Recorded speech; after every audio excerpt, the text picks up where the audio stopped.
17 अगस्त 1944, 4 साल के कड़े नाजी कब्जे के बाद पेरिस आजाद हो रहा था। सड़कों पर लोग जश्न मना रहे थे, लेकिन पेरिस के सबसे आलीशान होटल रिट्स के कमरा नंबर 302 में सन्नाटा था।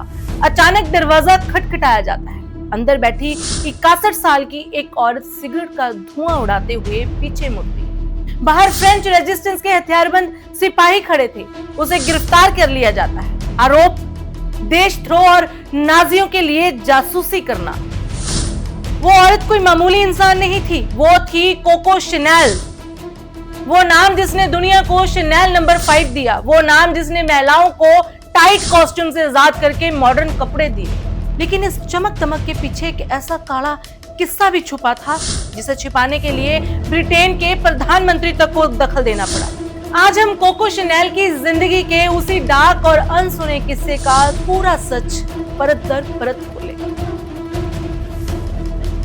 कहानी की शुरुआत होती है 1883 में। एक बेहद गरीब परिवार में जन्मी गैब्रियल शनेल की मां की मौत तब हुई जब वो सिर्फ 12 साल की थी। पिता ने जिम्मेदारी से हाथ खींच लिए और गैब्रियल को एक अनाथालय में छोड़ दिया।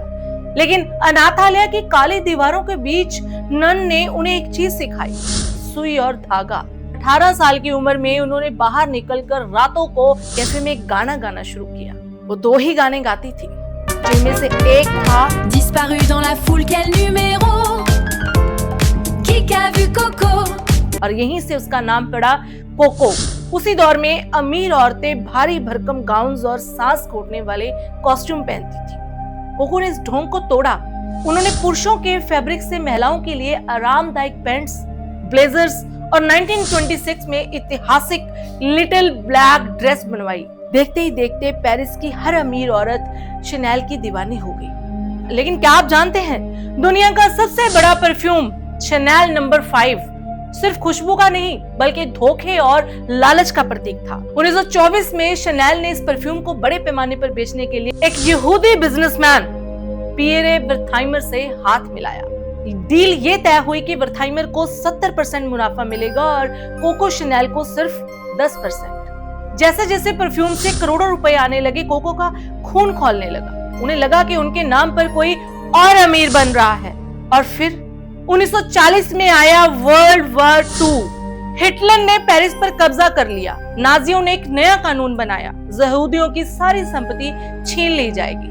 कोको शनेल को इसमें अपना मौका दिखा। तो उन्होंने तुरंत नाजी अफसरों को खत लिखा कि शनेल नंबर 5 का मालिक यहूदी है, इसलिए कंपनी का पूरा कंट्रोल कोको शनेल को दे दिया गया। लेकिन वर्थाइमर भी कम चालाक नहीं थे। उन्होंने युद्ध शुरू होते ही अपनी कंपनी एक गैर यहूदी फ्रेंच दोस्त के नाम ट्रांसफर कर दी थी। शनेल का मास्टर स्ट्रोक फेल हो गया, लेकिन इस लालच ने उसे नाजियों के और करीब ला दिया। पूरा पेरिस भूख से मर रहा था, लेकिन शनेल होटल रिट्स में नाजी अफसरों के साथ वाइन पी रही थी। उन्हें प्यार हुआ एक जर्मन मिलिट्री ऑफिसर से, वेन हंस गुथर वॉन डिन क्लेज। लेकिन ये सिर्फ एक प्यार नहीं था। 2011 में फ्रेंच इंटेलिजेंस की फाइलें सार्वजनिक हुई तो पूरी दुनिया सुन रह गई। Coco Chanel German military intelligence में भर्ती हो चुकी थी। उनका ऑफिशियल एजेंट नंबर था F7124 और कोड नेम था एजेंट वेस्टमिंस्टर। 1943 में शनेल को एक सीक्रेट मिशन ऑपरेशन मॉडल हट पर स्पेन भेजा गया ताकि वो ब्रिटेन के प्रधानमंत्री विंस्टन चर्चिल पर हिटलर का मैसेज पहुंचा सके। चर्चिल पुराने दिनों में शनेल के बहुत करीबी दोस्त थे और यही वजह थी कि जब 1944 में युद्ध खत्म होने के बाद शनेल को गिरफ्तार कर लिया जाता है तो उन्हें महज 2 घंटे में बिना किसी सजा के छोड़ दिया जाता है। कहा जाता है कि खुद विंस्टन चर्चिल ने ब्रिटिश सीक्रेट सर्विस का इस्तेमाल करके उन्हें छुड़वाया था, क्योंकि अगर शनेल अदालत में मुंह खोलती तो ब्रिटिश शाही परिवार और कई नेताओं के नाजी कनेक्शंस बेनकाब हो जाते। फ्रांस के लोग शनेल को गद्दार कहने लगे थे। वो 10 साल तक स्विट्जरलैंड में गुमनामी की जिंदगी जीती रही। लेकिन एक 70 साल की औरत जिसकी साख मिट्टी में मिल चुकी थी, क्या वो हार मानने वाली थी?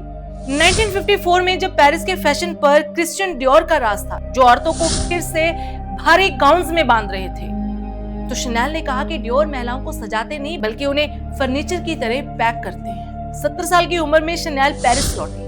उन्होंने शनेल सूट और अपना आइकॉनिक बैग लॉन्च किया।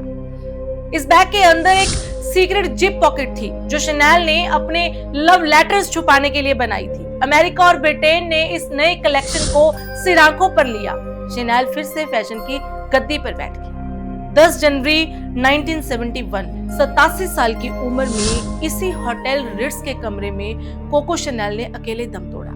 आज शनेल ब्रांड करोड़ों डॉलर का एम्पायर है, लेकिन इसका सच ये है कि इस ब्रांड का मालिकाना हक आज भी बर्थाइमर परिवार के पास है, जिनसे शनेल युद्ध के दौरान सब कुछ छीनना चाहती थी। कोको शनेल एक ऐसी औरत थी जिसने महिलाओं को पहनावे की गुलामी से आजाद करवाया, लेकिन खुद अपने फायदे के लिए इतिहास के सबसे बड़े तानाशाह की मोहरा बन गई। आपके हिसाब से कोको शनेल क्या थी?